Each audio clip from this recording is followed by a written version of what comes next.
I'm David O'Leary. Excellent. And what is your current role? I'm a third year tutor and an associate lecturer on DFR.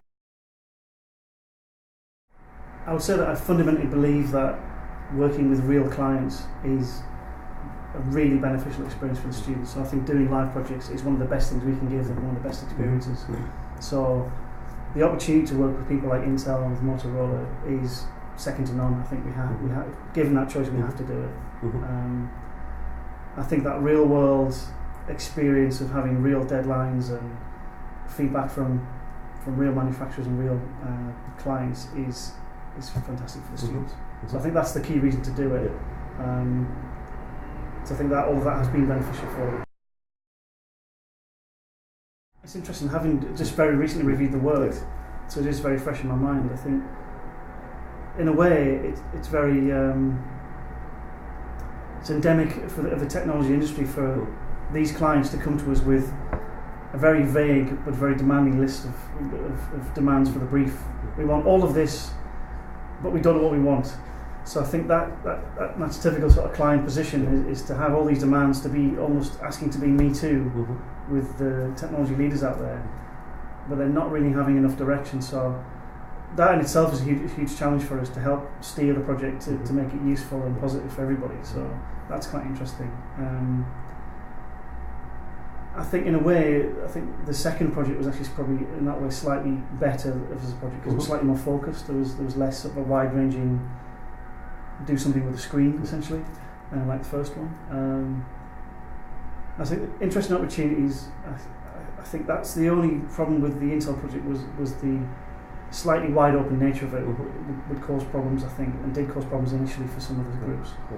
But I think some of the outcomes were really genuinely very good. Some of that stick out for me were the Lightbox, the photography brief. I thought they did a great job of that. And I think some of the way they've used different media, actually, films and illustrations and animations, have been really positive. So some of those things have been great. I think because the Motorola project was quite short, I'm still quite encouraged by what we got out of it. There were some interesting ideas, some valid concepts there about, I guess, gaming, entertainment on the go and stuff. That was really good. Still, the disappointment is the limitations of how they can express themselves in soft models. I still think we're struggling for those skills from the majority of the students. Some of them are okay at it, some aren't. So I think they're limited by this unwillingness and this lack of attention to detail in terms of the actual physical thing. And I think there's also a level of naivety and a level of they're not engaging with the realistic nature of the technology. Everything's got 25-hour battery life and it's only this big, and so there's some real world kind of pragmatism needs to come into it a bit more, I think. But at the end of the day, the undergraduates, the art students, some of the stuff is done good. It needs to still move on and be better. I think it's still surprising that they need so much steerage and so much support. I think it's easy to assume because they're third years now. They've done so many projects. It's hard to take yourself out of your own experience, to forget all the things that you now know that you've taken 12 years to learn about, managing projects, liaison with clients, how to manage expectations in those processes. So sometimes it's hard to put yourself in their position and try and understand where they are, professionally, skills-wise, cerebrally, all those things. So that's the biggest challenge, I think, is trying to think, right, if I was them, what would I be thinking now? Why am I going to do this task? Faced with this brief, what am I going to go and do? So that's one of the challenges, I think, that's difficult for us to put ourselves in that place. So I think it's trying to develop a management process in terms of staff that works, that's light touch, or not too expensive in terms of our time, but it's kind of just enough. I think there's some arguments for benign neglect in some places as well, that we do just enough to keep them steered in the right ways, but let them have some independent learning as well. Let them go out and make some mistakes. I mean, you learn from your mistakes, right? So try and get them to fall down a couple of times, and then to get them to think about, well, why did that not work? why have I just wasted 5 hours when I should have maybe done 1 hour of drawing rather than 5 hours of model making or rendering or whatever. So I think what became evident was there were various tensions and problems between the two different courses that we ran that project with.